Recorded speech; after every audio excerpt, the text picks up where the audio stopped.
On voit bien à travers vos argumentations que la discussion tourne beaucoup autour de la sélection des patients, que si ESTRAC est positif, ce serait parce qu'il a sélectionné plus des patients de haut risque, comme celui qu'on a vu dans le premier cas clinique.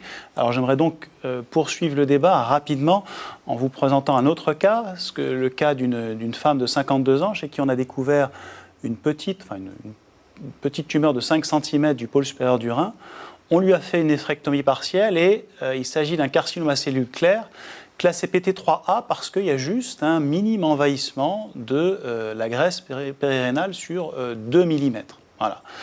Alors, la question se pose là, et c'est vers Pierre que je me tourne d'abord. Est-ce que cette dame-là est candidate à un traitement adjuvant selon toi ? C'est une patiente de 52 ans et finalement, c'est des situations cliniques assez fréquentes. La difficulté qu'on a, c'est de laisser partir ces patients sans rien leur proposer, alors que finalement, on sait qu'un nombre significatif d'entre eux vont présenter une récidive, qu'elle soit locale ou métastatique. Je vous présente ce tableau issu de la thèse de Baptiste Giresse, qui a été présenté cette année dans l'université Rennes 1. Et vous voyez en fait que ce tableau représente des études de suivi de patients. Et ce sont des études qui sont intéressées au suivi, à la récidive après traitement d'un cancer du rein localisé. Et c'est quelque chose d'assez fréquent. C'est 14 à 27% des patients qui vont présenter une récidive. Donc on est dans une vraie problématique.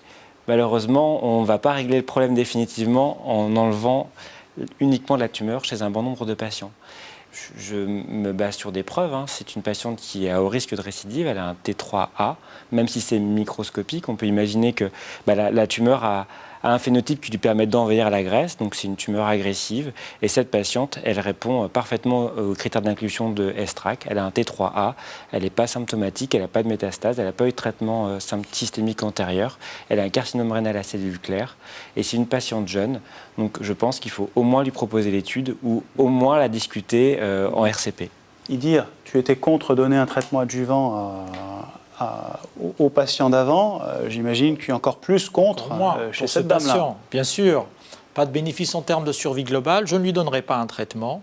Le rationnel de donner un traitement qui est connu ne guérit pas le patient. J'y serai encore plus réservé.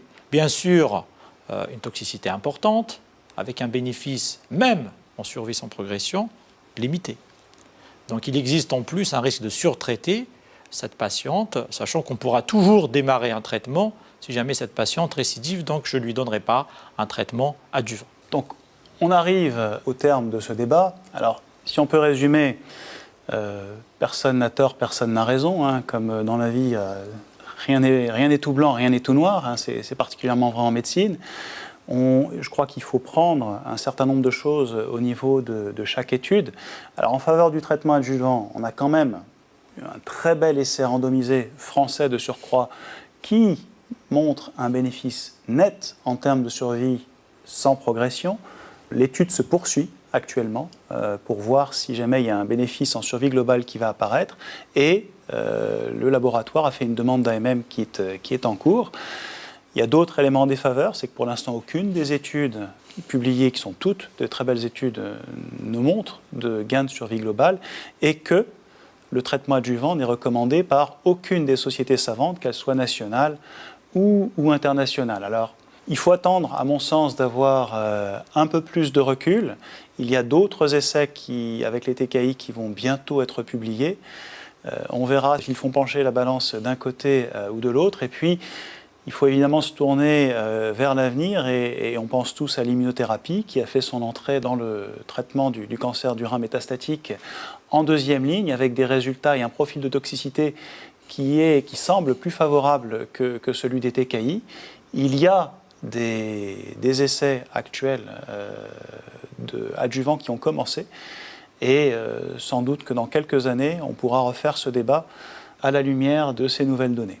Il me reste donc maintenant à vous remercier, Pierre et Idir, pour vos argumentations. J'espère qu'on a réussi à vous faire voir plus clair dans cette situation-là. J'aimerais aussi remercier tous les membres du sous-comité Rein du CCAFU, avec qui j'ai toujours autant de plaisir à travailler. Et puis, bien sûr, les laboratoires Roche qui nous apportent leur soutien pour la réalisation et la diffusion de ce débat du CCAFU. Et donc, je passe maintenant la parole au professeur Arnaud Méjean de l'hôpital européen Georges Pompidou, qui va vous faire la synthèse des principaux messages à retenir de ce débat. Je vous remercie de nous avoir regardés et je vous dis à bientôt.